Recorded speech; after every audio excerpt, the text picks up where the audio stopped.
Ọwọ́ Olúwa ń bẹ lórí ayé ẹ̀. Ọwọ́ Ọlọ́run ó ń bẹ lórí ayé ẹ̀.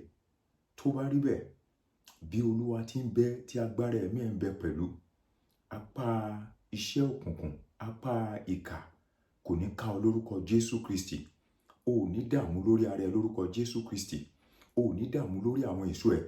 Àwọn èso ẹ̀ ò ní dààmú lórí ayé ẹ̀. O ò ní rógun ìpayín keke. Ọdún yìí ó máa tura lórúkọ Jésù Kristi. Ọdún yìí o ò ní sọnù. O ò ní rá sínú ọdún yìí. Ọdún yìí ò ní gbé ayọ̀ mi. Ọdún yìí ò ní gbé ìṣerere mi. Ọdún yìí ò ní gbé àlàáfíà mi.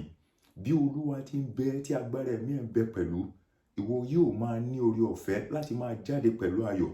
Wàá máa wọlé pẹ̀lú àlàáfíà. Àní oore ọ̀fẹ́ láti máa jáde pẹ̀lú ayọ̀ àti máa wọlé pẹ̀lú àlàáfíà kó wá sí orí ayé ẹ lénìí. Kó wá sí orí ayé ẹ lénìí. Nínú ọdún yìí, bí Olúwa ti ń bẹ tí agbára ẹ̀mí ẹ̀ ń bẹ pẹ̀lú, ní orúkọ Jésù Kristi, o ò ní dààmú lórúkọ Jésù. O ò ní sọnù sínú ọdún yìí lórúkọ Jésù.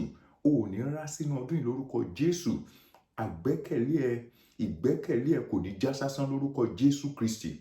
Bí Olúwa ti ń bẹ tí agbára ẹ̀mí ẹ̀ ń bẹ pẹ̀lú, gbogbo ọwọ́ tí ìkà bá sopọ̀ lórí ìrìn àjò ayé ẹ lórúkọ Jésù Kristi, kó túká kó já sásán lórúkọ Jésù. Kó túká kó já sásán lórúkọ Jésù. Gbogbo ọkàn tó bá ti lọ gbàbọ̀dẹ̀ ẹ̀mí òkùnkùn tí ìrìn àjò ayé ẹ tó ń retí ìṣubú ẹ lórúkọ Jésù Kristi, kí ọwọ́ ọ̀tún Ọlọ́run kó tú wọn ká. Kí ọwọ́ ọ̀tún Ọlọ́run kó tú wọn ká. Àní kí agbára tó wà ní ọwọ́ ọ̀tún Ọlọ́run kó tú wọn ká. Nínú ìrìn àjò ọdún yìí, o ò ní rógun ìpayín keke. O ò ní rógun ìjànsẹ̀ mọ́lẹ̀. Bí Olúwa ti ń bẹ tí agbára ẹ̀mí ẹ̀ ń bẹ pẹ̀lú, bí Olúwa ti ń bẹ tí agbára ẹ̀mí ẹ̀ ń bẹ pẹ̀lú, ọ̀rọ̀ ti jáde lénìí. Àṣẹ ọ̀run tẹ̀lé ní orúkọ Jésù. Ní orúkọ Jésù. Ní orúkọ Jésù Kristi. Ìwọ kò ní tọrọ jẹ. Ìwọ kò ní tọrọ mú. Ìwọ kò ní ránìrà.